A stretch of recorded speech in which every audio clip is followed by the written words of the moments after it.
누리호 관련된 얘기 해보도록 하겠습니다. 예. 전문가 두 분 새로 모셨는데요. 이균호 세종대 항공우주공학부 부교수 그리고 서성현 한밭대 기계공학과 교수 두 분과 함께하도록 하겠습니다. 어서 어서 오시죠. 오세요. 네, 안녕하세요. 네, 반갑습니다.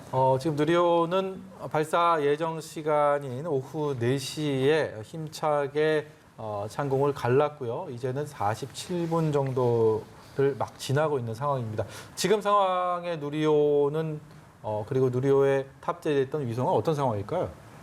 네, 제 생각으로는 지금까지 순차적으로 진행된 걸 봤을 때는 그다음에 분리도 성공한 걸 봤을 때는 일단은 목표했던 고도 700km에 투입한 걸로 생각이 됩니다만 예. 정확한 거는 이제 데이터를 분석해보고 판단해야 될 것 같습니다. 데이터 분석. 그게 뭐 40분대 후반쯤이면 아까 네. 연구진들이 네. 분석을 해서 네. 또 위성과의 교신을 통해서 네. 그런 것들을 분석한다고 했고 오후 5시 10분이면 그 최종 결과를 언론 브리핑을 하겠다라고 현재까지는 알려진 상황입니다.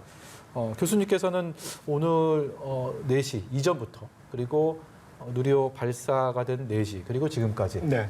쭉 지켜보셨을 텐데 네네. 어떤 마음을 가지고 보셨습니까? 저도 이전에 액체 로켓 엔진 개발을 한 입장으로서 어떻게 보면 연구원들과 같은 심정으로 이번에는 꼭 성공했으면 좋겠다. 특히 어린 자녀들을 데리고 고원까지 가신 예. 부모님들이 아주 기쁘셨을 것 같습니다. 네. 액체 로켓 엔진 말씀하셔서 이 1단, 2단 추진체에 있던 액체 로켓 엔진 그리고 네. 클러스터링이라고 하는 4개의 네. 엔진이 1단 추진체의 동력이 되지 않았습니까? 네. 그것이 쉽지 않은 포인트다라고 많은 전문가들이 지적을 했는데 오늘 육안으로 보고 현재까지의 상황을 봤을 때는 대단히 훌륭하게 임무를 수행했다라는 생각이 듭니다. 제가 본 게 맞습니까? 네, 맞습니다. 액체 로켓 엔진이 곧 액체 로켓이다라고 말할 정도로 어떻게 보면 개발자들마다 좀 이견이 있을 수 있지만 그렇게 중요한 핵심 부품입니다. 그렇기 때문에 액체 로켓 엔진이 정상적으로 작동을 해야 특히 이제 우주 발사체를 갖다가 우주로 보낼 수 있기 때문에 이전에 나로와는 이제 우리의 자국에서 순수하게 우리 기술로 만든 액체 로켓 엔진을 썼다는 게 네. 큰 또 자부심이 되겠죠. 예, 네. 이제 조금 뒤 오후 5시 10분이면 누리호 발사 성공 여부를 발표하게 될 텐데 만약에 성공을 하게 됐다라고 하면 그것이 가지는 의미 네. 어떻게 또 우리가 받아들일 수 있겠습니까? 네.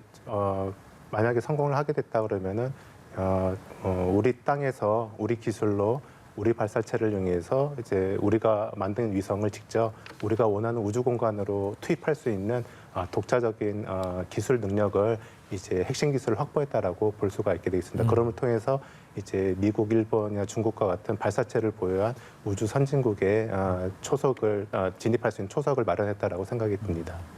위성을 우주에 보낼 수 있는 기술, 그 발사체를 만들고 그것을 위성을 탑재해서 실제로 우주로 보낼 수 있는 그 기술이 우리가 성공하게 되면 이제 7번째라고들 예. 얘기를 하는데 그렇게 될 경우에 어떤 것들이 국가적인 위상도 그렇고요. 우리 우주과학에 있어서의 달라지는 면들 가장 큰 부분은 어떤 거라고 생각하십니까? 가장 큰 거는 이제 독자적인 발사체를 가졌냐 안 가졌냐에 따라 가지고 우주 개발을 얼마만큼 역동적으로 할 수 있냐라는 그런 영역의 범위와 기술 수준으로 파악이 되겠습니다. 제가 해외 관련된 학회나 출장을 가게 되면은 항상 이제 보게 되면은 위성을 개발할 수 있는 나라, 그다음에 발사체를 개발할 수 있는 나라, 이제 그런 걸 모두 다 할 수 있는 나라 이렇게 또는 아직 못하는 나라 이렇게 여러 그룹으로 나눠질 수가 있겠는데 네. 이제 발사체가 항상 위성 같은 경우는 우리나라가 기술을 많이 확보해 있었는데 발사체 같은 경우는 좀 많이 아쉬웠습니다. 그래서 우리나라에서 만든 위성을 우주로 보낼 때 해외 발사체를 이용하다 보니까 여러 가지 난제가 많았는데 이번에 그걸 극복함으로 인해 가지고 여러 가지 측면에서 이제 우리나라의 국위 선양과 더불어 우주 개발 기술이 항상 성장했기 때문에 선진국과의 협업도 가능할 수 있을 부분으로 생각이 됩니다. 개인적으로는 학자로서 네. 서름 아닌 서름을 좀 떨쳐버릴 수 있는 네.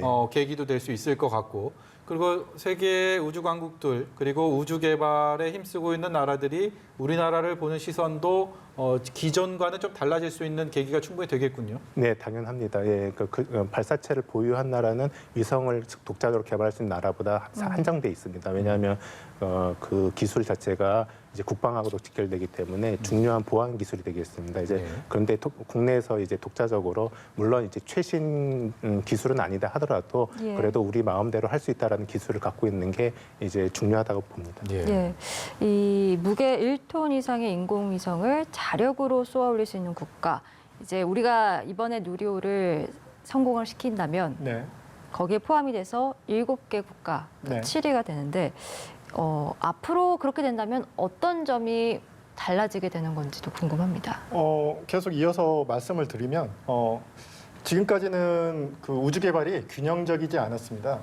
인공위성이 화물을 먼저 만들고 결국에는 지금은 저기가 자가용이 생기게 된 거죠. 네. 이제 우리가 원하는데 원하는 시간에 원하는 것을 이제 우주로 보낼 수 있는 어떤 자체의 어떤 운송 능력을 가졌기 때문에 균형적인 우주 개발이 되겠다. 그렇게 보실 수 있겠습니다. 예. 이 발사체가 말씀하신 것처럼 운반하는 그쵸. 뭐 화물, 트럭 뭐 이런 개념이기 때문에 이 발사체를 온전하게 가동할 수 있는 능력과 기술을 갖게 된다면 위성에 대한 우리의 기술이야 뭐 익히 검증된 부분이고 그러면 이 위성을 우주로 쏘아 올리는 자력으로 쏘아 올리는 것은 앞으로 큰 문제가 되지 않을 정도의 어떤 그 한계를 넘어섰다라고 볼 수가 있겠군요. 그렇죠. 아까 교수님이 말씀해 주셨다시피 이게 우주 로켓을 갖는다는 것은 어떤 그 한계를 극복하는데 힘들었습니다. 이제 어떻게 한계를 극복을 이번 그 발사 성공으로 인해서 한계를 극복하고 자신감을 갖게 된다면 뭐 나중에라도 계속 그 자신감을 갖다가 더 그 확대를 시키고 그 보강을 시켜가지고 뭐 지금은 1.5톤이지만 나중에는 뭐 2톤, 3톤 더 운송 능력을 확대시킬 수 있겠습니다. 뭐 저희가 뭐 방송 준비하면서 보니까 계속 단계적으로 그래서 이 발사체에 달 탐사선도 실어서 쏘아 올리는 뭐 이런 계획들도 갖고 있다라고 봐서요. 어렸을 때 다 한 번쯤은 이런 상상 하셨을 겁니다. 뭐 우주여행, 뭐 공상과학 영화나 만화에서 이런 뭐 우주선을 타고 실제로 달에 가고 뭐 이런 것들을 꿈꿔왔고 실제로 해외에서는 그런 사례들이 뭐 경험을 하고 있는 상황인데 그런 시대가 우리에게도 열릴 수 있는 하나의 이런 분기점이 될 수 있을까라는 생각도 조심스럽게 좀 듭니다. 네, 말씀하신 대로 이제 뭐 저희가 어릴 때 선진국은 했지만 우리는 못했던 거를 이제 극복해서 어떤 그 우리나라의 능력을 극대화할 수 있는 어떤 전환 계기를 마련했다고 합니다. 하지만은 아직 요거 가지고는 이제 좀 아까 말씀하신 대로 2톤, 3톤의 대형 위성을 보내는 데는 부족하기 때문에 네. 지금 있는 기술을 잘 좀 정리해서 또 발전시켜 가지고 점차 단계적으로 발전시키는 것이 또 가장 중요한 남아 있는 일이지 않을까 싶습니다. 그 위성이 지금은 1톤 이내를 네. 보냈는데 네. 1톤을 지금 말씀하신 것처럼 2톤, 3톤 이렇게 네. 중량을 올렸을 때 네. 어떻게 얼핏 보기에는 이 발사체가 가지고 있는 전체 무게에 비하면 위성의 무게가 워낙 미미하기 때문에 큰 영향이 없지 않을까라는 생각이 들 수가 있는데 그 굉장히 큰 기술이 필요한가 보죠.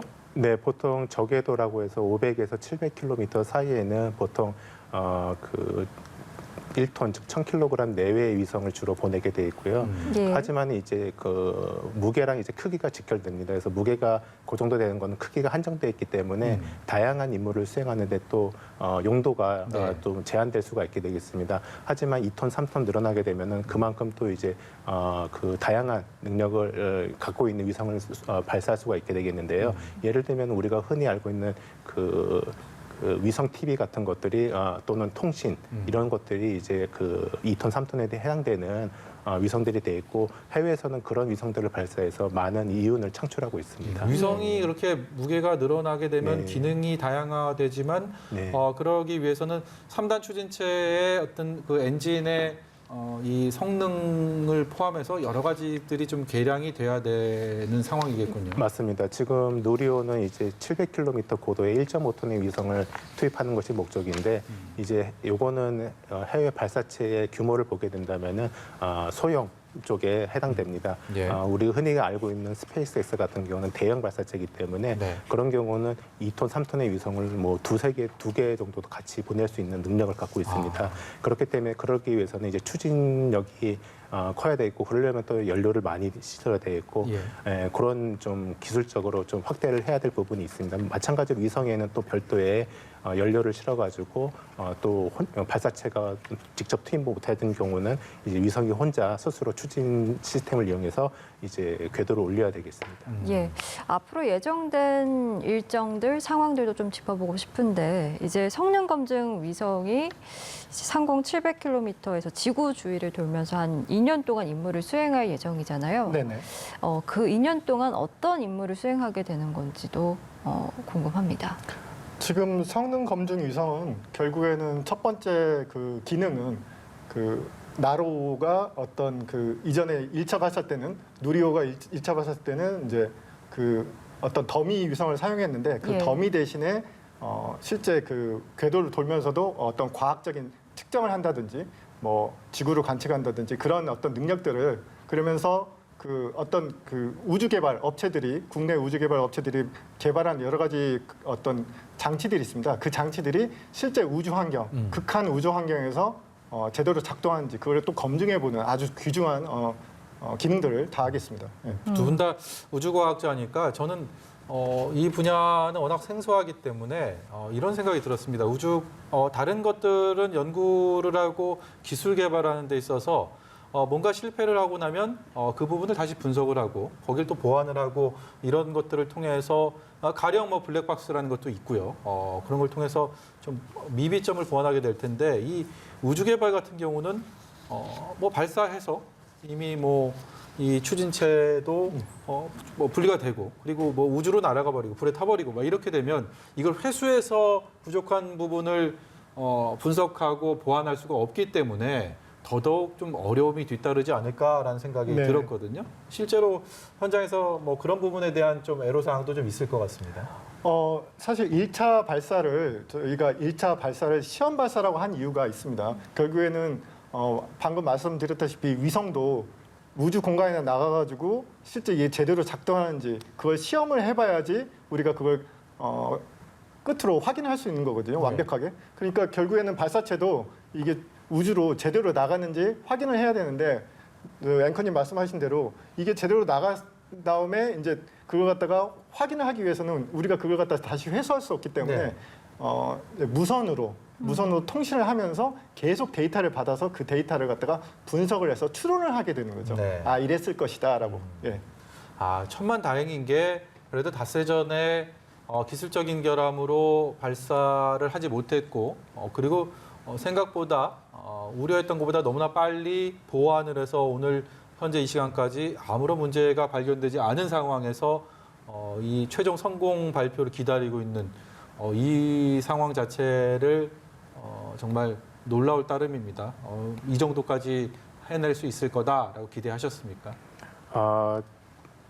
일단 저는 10년 전에 나로에서 우리가 힘들게 세 번째 발사를 했는데 그게 오히려 좀 좋은 경험이지 않았나 싶습니다. 그렇게 다양한 시행착오를 겪으면서 이제 거기에 대해서 준비하고 하다 보니까는 이제 그런 문제점들이 누리호에서는 거의 없게 됐고요. 네. 그다음에 지난주에 발생했던 그 레벨 센서 문제도 사실은 일어나지는 않는 거의 흔하지 않은 상황인데 발생한 것입니다. 그래서 앞으로는 왜 이런 것들 발생했는지 또 보완을 해서 차후에는 또 그런 일이 없도록 대응을 해야 되는 것이 좋을 것 같습니다. 예, 이제 내년에 그 누리호 3호기가 발사가 될 예정이잖아요. 그런데 네. 이번에 그 문제가 발생한 센서와 관련해서 교체된 부품이 원래는 3호기에 사용될 제품이었다고 하더라고요. 네. 네.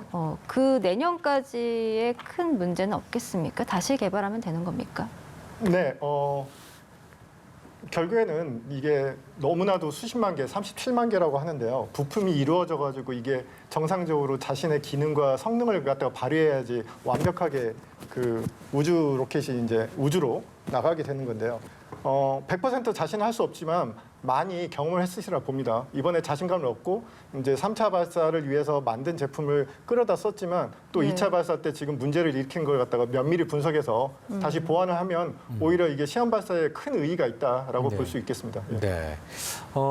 앞서서 저희랑 같이 이 누리호 상황을 분석해 주셨던 전문가분 중에 한 분이 과거에 뭐 어떤 영화나 뭐 이런 거 보면 그 통제실 같은 데서 발사 상황 보면서 뭐 성공했다라고 뭐 환호하고 얼싸안고 뭐 박수치고 이런 모습들 우리는 익숙하게 봐왔는데 지금까지 너무 이렇게 조용하게 있는 이 모습들이 과거에 몇 차례 실패를 통해서 좀 최종적인 부분까지 좀 기다려보는 그런 문화가 생겼다라는 얘기를 했습니다. 실제로 뭐 그런 부분들을 현장에서도 겪으셨는지도 궁금합니다. 예, 저 같은 경우는 이제 인공위성 개발에 좀 참여를 했었는데요. 이제 그때도 위성 발사하고 나면은 이제 그때 뒤에 언론에서도 많이 와서 보고합니다. 그래서 예. 성공을 했다고는 이제 하지만은 개발자 입장에서는 그게 성공이 아니라 진짜로 개발할 때 원했던 성능이 나오는지를 데이터를 통해서 확인이 좀 필요하거든요. 그래서 그거가 나와야 이제 안심을 할 수 있는 겁니다. 그래서 섣불리 발사가 종료되고 분리가 됐다라고 해서 환호하는 거는 이제 기존에 우리가 나로난 1차 발사를 통해서 경험을 했고요. 그 다음에 이제 좀 차분하게 데이터가 나올 때까지 분석할 때까지 좀 연구원들도 집중을 해야 될 필요가 있고, 그 다음에 많은 언론이나 국민들도 관심을 가지시는데 조금 시간을 갖고 시간을 주시면 좀 분석이 돼서 좋은 결과가 나오면은 그때 좀 기뻐하셔도 늦지 않을까 그러면 싶습니다. 5시 10분 이후에는 저희가 네. 좀 환호할 수 있는 겁니까? 네, 이제 공식적으로 발표가 예. 나온다는 얘기는 이제 어느 정도 데이터를 다 분석했다는 얘기가 되겠고, 그러면은 그 이후에는 이제 발사체는 성공을 볼 수가 있는 거고요. 네. 위성은 조금 더 기다려야 됩니다. 위성은 예. 며칠 더 기다리면서 이제 그 신호도 분석하고 여러 가지를 데이터를 분석한 다음에 위성은 그때 가서 얘기할 수가 있게 되겠습니다. 오늘은 이제 발사체에 대한 예. 것만 이제 확인할 수가 있게 되겠습니다. 이 4시 42분을 조금 넘어선 시간에 이제 성능 검증 위성이 남극의 세종기지와의 첫 교신을 예정대로라면 했고 그리고 그 교신에 대한 최종 결과 이 종합적인 부분들을 고려하여 오늘 발사의 성공 여부를 여러 차례 말씀드리고 있지만 약으로 한 5분 정도 뒤에는 확인할 수 있는 상황입니다. 오늘 누리호 발사를 처음부터 지켜보시면서 가장 조마조마했던 순간이 좀 있었을까요? 이 부분을 좀 극복해야 될 텐데라고 생각하신 부분이 별도로 좀 있었는지 과학자로서 네, 궁금합니다. 사실 모든 순간이 고비다라고 이렇게 말씀을 드릴 수가 있겠고요. 그런데 결국에는 1단 분리, 2단 분리 그런 어떤 굵직굵직한 이벤트가 있을 때 더욱더 좀 숨을 죽이고 바라보지 않았나 싶습니다. 네.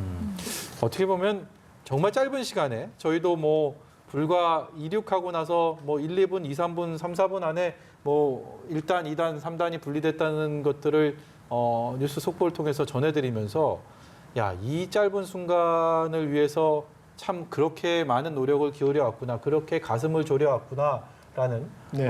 그런 또 노고에 대한 감사함도 있고 한편으로는 좀 허탈한 마음도 지울 수가 없었습니다.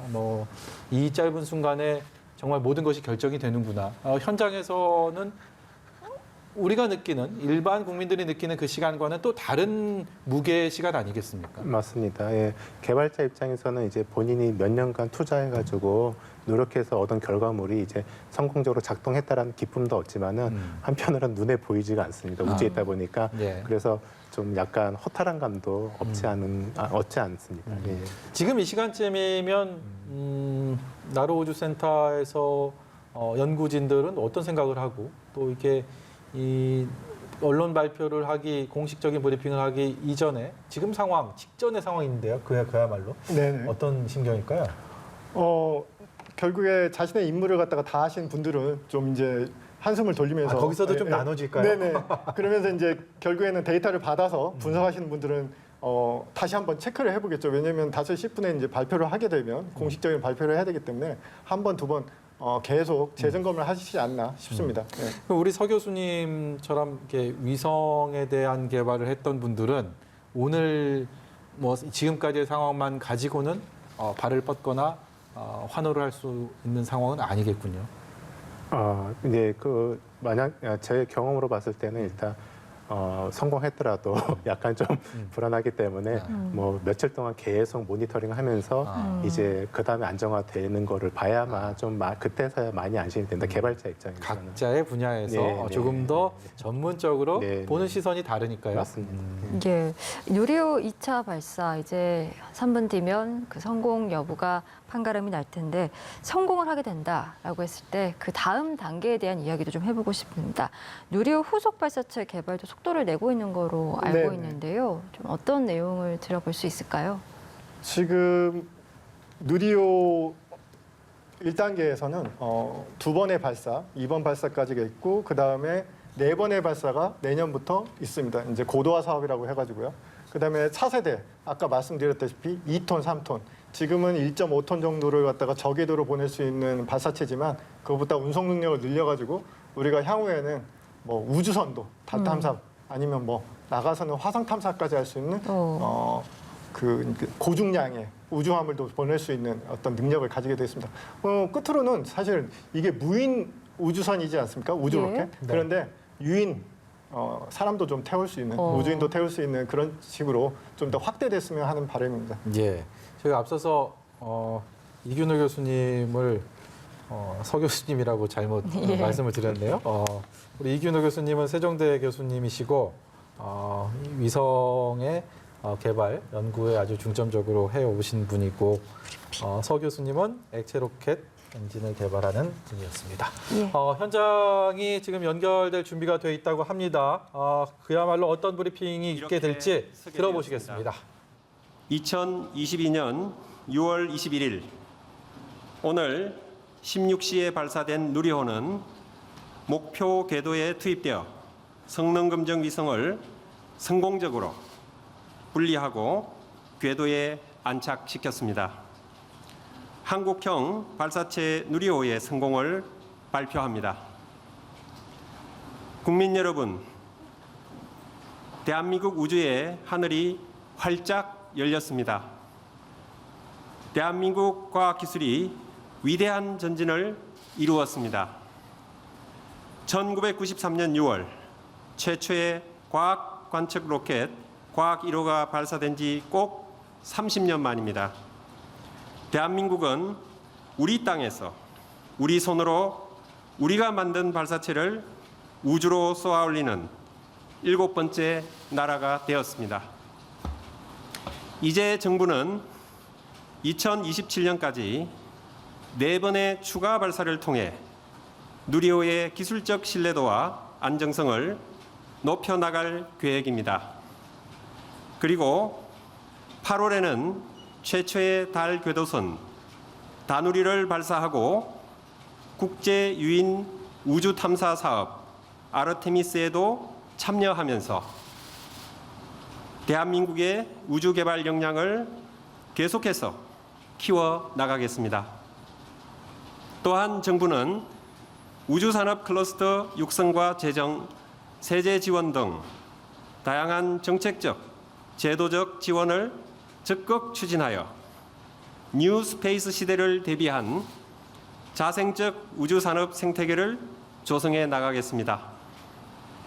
무에서 유를 창조한 것이나 다름없는 발사체 기술 개발을 위해 오랜 기간 땀과 눈물과 열정을 쏟아주신 대한민국의 모든 연구원, 기업 관계자분께 뜨겁게 감사드립니다. 응원해 주신 국민 여러분, 진심으로 감사드립니다. 정부는 국민과 함께 우주 강국을 향한 담대한 여정을 계속하겠습니다. 대단히 감사합니다.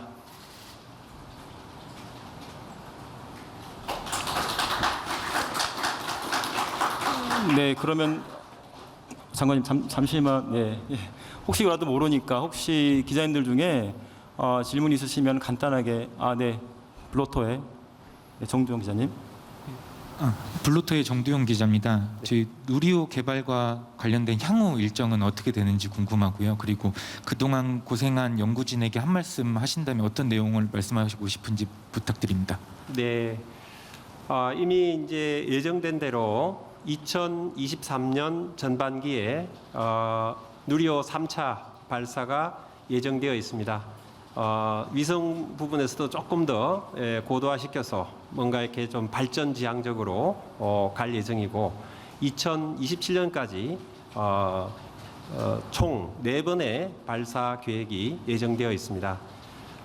그동안 오늘의 성공을 위해서 정말 그 많은 고생을 해주신 우리 그 항공우주연구원 연구원 분들과 이 개발 과제에 참여하신 300여 개의 민간 업체 관계자분들 그리고 지속적으로 성원해 주시고 응원해 주신 국민 여러분들께 진심으로 감사의 말씀을 드립니다. 네, 이어서 매일경제 정의용 기자님. 네, 매일경제 정의영입니다. 혹시 이번 발사의 의미에 대해서 조금 더 자세히 말씀 부탁드릴 수 있는지 하고 좀 이번 성공으로 인해서 우리가 좀 어떤 걸 앞으로 할 수 있게 됐는지 이런 거에 대해서 말씀 부탁드립니다. 정말 그 이번 발사는 세계적으로 우리나라가 7번째 이렇게 그 우주 발사체 기술을 가지게 된 가진다는 측면에서 역사적인 의미가 있다고 생각을 합니다. 그래서 우리나라가 다른 나라의 발사장이나 발사체를 빌리지 않고도 우리가 원할 때 우리가 우주로 이렇게 나아갈 수 있는 그런 발판을 마련했다고 생각을 합니다. 대단히 큰 의미가 있다고 생각을 합니다. 네, 끝으로 한 개만 받겠습니다. 네, 한결에 네,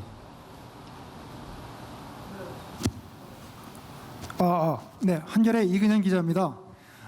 국민과 함께 장관님도 같이 오늘 누리호의 성공을 정말 진심으로 축하하고 기뻐했으면 좋겠습니다. 예, 감사합니다. 좀 애란된 질문이긴 합니다만 이 자리에서 이제 우리가 우주 발전을 하기 위해서는 이제 우주청이 필요하다 이런 얘기가 있고 현 정부의 그 국정 과제로도 올라가 있는 걸로 알고 있습니다. 그런데 그럴 경우에 과기부 그러니까 과기정통부의 관계 설정에 대해서 어떤 구상을 가진지 한 가지 하고요. 또 하나는 다른 나라의 우주청을 보면 나사는 워싱턴에 본부가 있고요. 그 에사도 파리에 있고 중국도 제가 알기로는 베이징, 그다음에 작사도 도쿄도 근처에 있고요. 지금 우리는 경남 사천에 두기로 돼 있어서 이 부분에 대해서 좀 장관님 견해는 어떠신지 죄송합니다. 이런 자리에서 그런 질문을 드려서. 예, 뭐 굉장히 기쁜 날인데요. 예, 우주청에 대해서는 기본적으로 앞으로 이제 우주의 여러 가지 이제 과학기술 측면뿐만 아니라 산업적으로 많은 이제 뭐랄까요? 예, 이제 우리나라에 도움이 될 수 있는 일들이 많이 있다고 생각합니다. 이제 그런 측면에서 그러니까 우주청의 설립은 필요하다고 생각을 하고 있고요. 그 다음에 아무래도 이제 지금까지 이 우주 개발 관련해서 쭉 연속성이나 전문성 이런 것들 측면에서 과학기술정보통신부에서 많은 이제 그 기여를 해왔고 전문성을 가지고 있기 때문에 과학기술정보통신부 중심으로 이렇게 우주청이 만들어졌으면 좋겠다 이런 생각을 가지고 있습니다. 향후 뭐 어디에 이제 그것을 둘 것인가 한 것은 뭐 이미 이제 언론에 발표되어서 제가 가타부타 이제 말씀드리기는 좀 어려운 상황이고 향후 이제 그 정부 조직 뭐 개편에 관련 뭐 그런 논의가 있다면은 뭐 여러 가지 이제 현장의 목소리를 들을 필요가 있지 않는가 이렇게 뭐 생각을 하고 있습니다. 예. 네, 더 질문을 받고 싶으나 이제 장관님 후속 일정이 있어서요. 이것으로 좀 정리를 하겠습니다. 네, 장관님께서는 이석하셔도 괜찮을 것 같습니다. 네, 감사합니다. 함께 기부해 주십시오. 예, 감사합니다. 예. 네, 이어서 기술적인 좀 세부적인 사항에 대해서 항우연 원장님과 실무진 분들을 모시고 추가적인 브리핑을 계속 이어서 하도록 하겠습니다.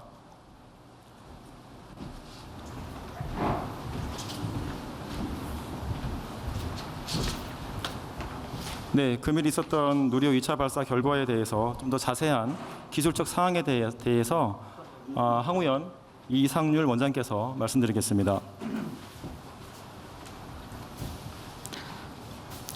한국항공우주연구원 원장 이상률입니다.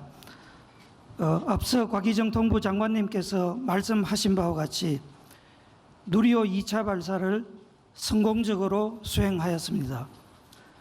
지금부터는 직접 발사체에서 개척된 데이터를 기반으로 누리호 발사 결과에 대해 말씀드리겠습니다. 15시 59분 59.9초에 이륙한 누리호는 16시 14분 35초에 성능 검정 위성을 성공적으로 분리 안착시켰습니다. 원격 수신 정보를 초기 분석한 결과는 다음과 같습니다.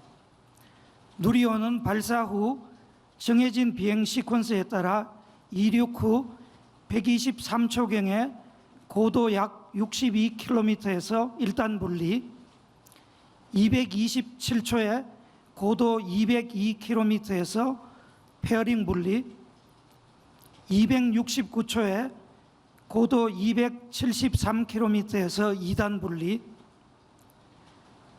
875초에 고도 700km에서 성능 검정 위성을 분리하였으며 945초에는 위성 모사체 분리까지 성공함으로써 모든 과정이 정상적으로 진행되었습니다.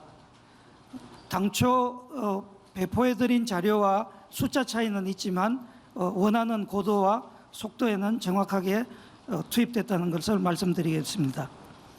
앞서 말씀드린 바와 같이 성능 검정 위성 분리 시의 고도는 700km이며 누리호의 발사 성공 기준인 700km 플러스 마이너스 5% 범위를 만족하였습니다.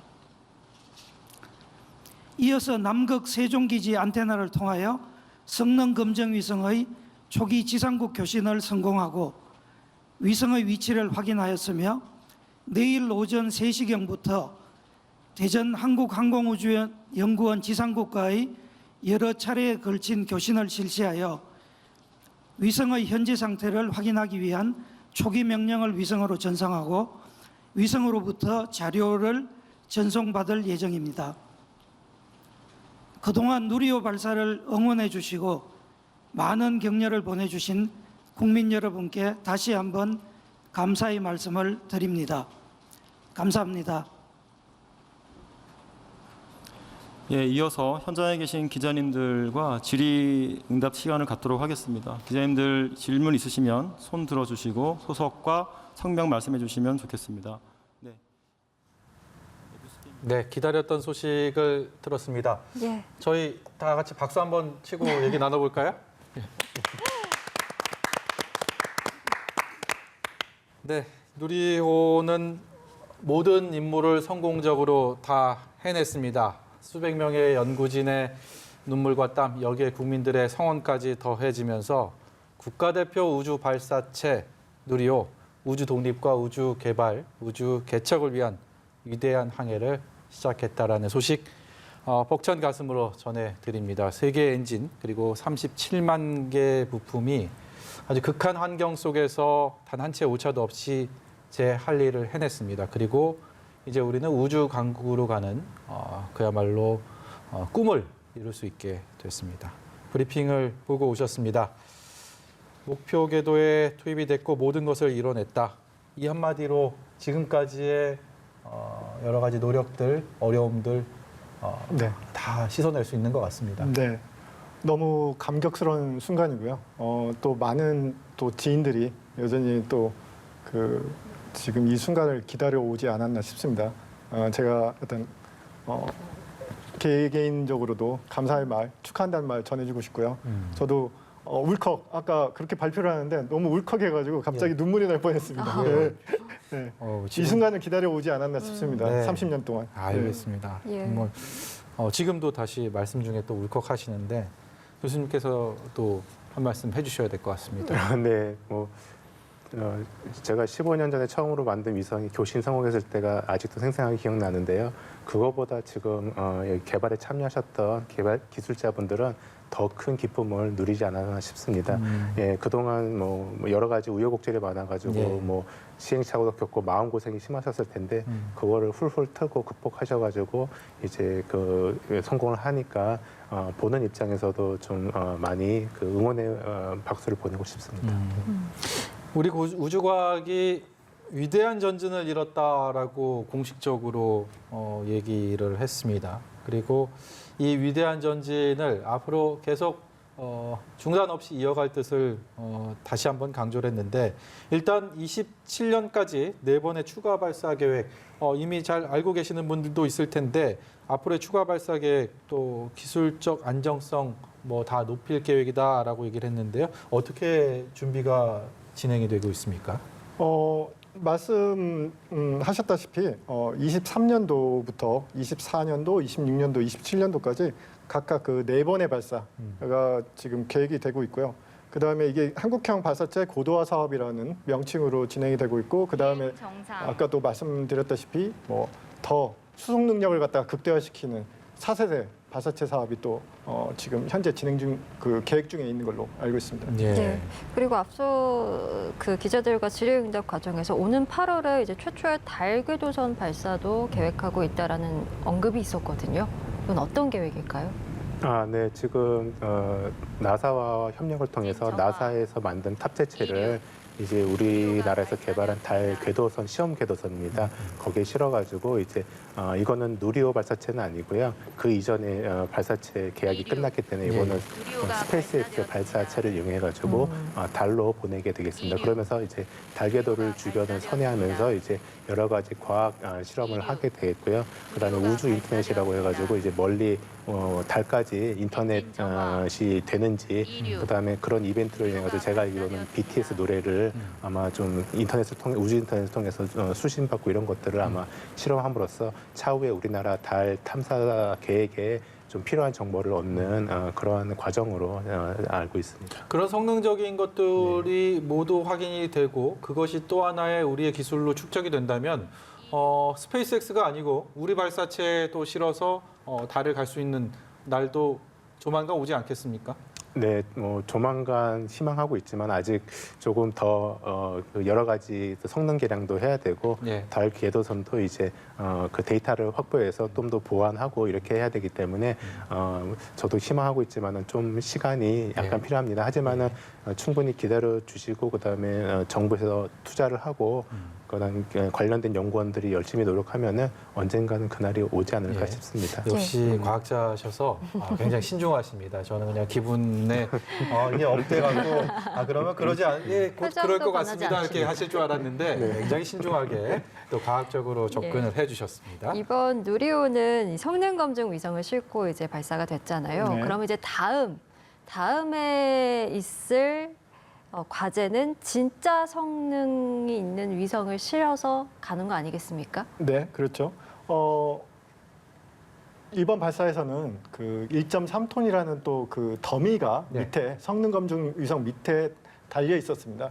이제는 이제 검증이 됐다 그러면 실제로 그 궤도에 가서 제 역할을 할 위성을 갖다가 성능 검증 위성이라는 이름을 떼고 실제 차소형이라든지 초소형 그렇게 해가지고 내년부터 2027년까지 계획이 되어 있습니다. 그러면 그때는 명실공히 누리호도 인공위성을 제대로 궤도에 투입시킬 수 있는 우주 발사체가 되겠습니다. 아까 이종호 과기부 장관의 브리핑 중에서 또 아르테미스라는 다 익숙한 얘기를 했습니다. 아르테미스에 참여할 계획이 있음을 아까 브리핑을 통해서도 얘기를 했는데 어떤 의미인지 좀 시청자 여러분께 자세히 설명을 해주시죠.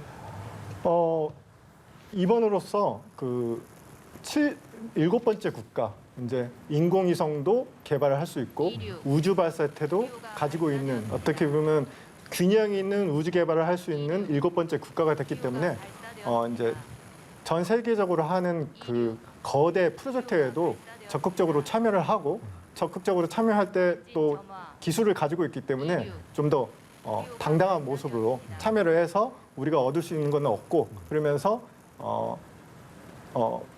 우리도 이제 우주 개발에서 이제는 아웃사이더가 아니라 인사이더로서 역할을 다해야 될 것이라고 보고 있습니다. 우리가 우주 개발을 하면서 흔히들 뭐 영화 같은 것들 아니면 미국이나 러시아 같은 과거부터 우주 개발에 힘써온 우주 강국들이 해왔던 유인 우주선 이런 것들은 우리나라에서는 본 적이 없지 않습니까? 그런 부분에 대해서도 앞으로 좀 적극적으로 참여하고 거기에 대한 노력을 할 뜻이 있음을 얘기한 것이 아닌가라는 생각이 조심스럽게 드는데요. 어떻습니까? 네, 맞습니다. 제가 알기로는 아르테미스라는 프로젝트가 결국 이제 그 유인 달 탐선, 나아가서 화성 탐사선을 위한 국제적인 그 거대한 프로젝트인데 그걸 한 국가가 모든 걸 담당하는 거는 그 예산이나 뭐 인력이나 여러 가지 측면에서 어렵습니다. 그렇기 때문에 각자 기술이 있는 나라들이 서로 연합해서 각자 맡은 부분을 담당하게 되겠는데요. 그동안 우리는 이제 주로 위성체 기술이 있었는데 이번에 발사체 기술도 확보함으로 인해 가지고 좀 맡을 수 있는 부분이라든지 또는 해외 선진국과의 교류할 수 있는 범위나 수준도 상당히 진전될 수 있을 것으로 사료됩니다. 우리도 이 정도 수준이 되고 충분히 우리도 기술을 갖고 있고 이렇게 입증을 했으니까 이런 개발 프로젝트에 함께 참여하겠다라고 당당하게 얘기를 할 수 있는 어깨를 그런 나란히 또- 할 수 있게 되겠습니다. 네, 예. 그야말로 뿌듯하지 않을 수가 없습니다. 예, 이렇게 누리호 2차 발사 성공으로 실용위성 자력 발사가 가능한 7대 우주 강국으로 도약을 하게 됐습니다.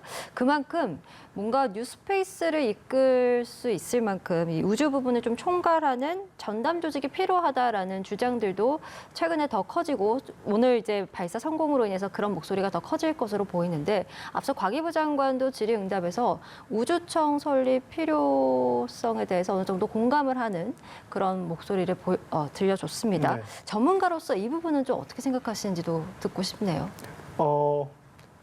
아까 그 발표에서도 들었다시피 30년이 걸렸습니다. 우주 개발을 시작한 지.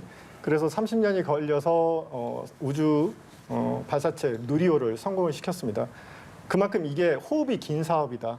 기간이 긴 사업이고 그 인내와 끈기로서 기다리는 사업이어야 된다. 그런데 이게 결국에는 그런 사업들이 호흡이 긴 사업이고 그 개발 기간이 길기 때문에 예측 가능해야 되고 그다음에 예측하고 그걸 갖다가 대비할 수 있어야 된다. 그래서 자꾸 정책이 이렇게 바뀌어서는 안 되고 일관되게 그다음에 우주 발사체하고 우주 화물, 우주 위성하고 이제 균형적인 우리가 우주 개발을 할 수 있게 되기 때문에 네. 그 균형적으로 조화롭게 가야 된다. 그렇게 말씀드릴 수 있겠습니다. 예. 우주청 지금까지는 없는 기관이고요. 예. 뭔가 우주 개발을 한 걸음 더 나아가기 위해서 뭐 이런 기관들, 연구기관들 더 필요하다라는 그런 목적으로 읽혀지는데요. 뭐 현장에서도 분명히 여기에 대한 좀 목소리가 있겠죠. 네, 그 우주청에 대한 수요는 벌써 제 기억으로는 10년 전부터는 꾸준히 현장에서 필요하다고 했는데 예. 뭐 이루어지지 못했습니다. 하지만 최근에 말씀하신 대로 뉴스페이스 트렌드에 의해 가지고 점차 우주에 대한 수요가 정부로부터 이제 민간으로 수요가 커지고 확장되다 보니까 여러 부처에서 우주에 대한 수요를 제기하고 있습니다. 국내만 하더라도 기존에는 과학기술정보통신부를 중심으로 과학 검증 기술 검증 이쪽으로 했는데 이제는 뭐 국방부라든지 아니면은 산업부라든지 여러 부처에서 각자 위성이나 발사체에 대한 수요를 제기하는데 이거를 누군가는 중앙 조직이 관리해주고 범부처로 관리해주고 예산도 효율적으로 분배하고 인력이나 설비나 기관도 분배할 필요가 있는데 해외에는 나사나 작사와 같이 이런 기관들이 있는데 우리나라는 그동안 한국항공우주연구원이 이제 과기부 소속에 있는 일개 정부 출연 연구소인데 다부처를 관할할 수 있는 권한이 좀 없기 때문에 그런 면에서 많은 어려운 점이 있었습니다. 근데 이제는 그런 다부처를 관장할 수 있는 어떤 중앙조직 기구가 좀 필요하지 않을까라고 생각됩니다. 예, 오늘의 누리호의 성공이 참 많은 것들을 가져올 수 있는 그리고 많은 선물을 안길 수 있는 또 하나의 또 힘이 될 수 있는 그런 계기가 되기를 이 자리를 빌려서 다시 바라봅니다. 내일 오후 3시경에 항우연 지상국과의 여러 차례 교신이 예정돼 있다라는 얘기까지 들었습니다. 위성으로부터 자료를 전송받게 될 예정이다라고 얘기했는데 통상 이런 경우에 어떤 자료들을 어떤 방식으로 받게 되는 겁니까?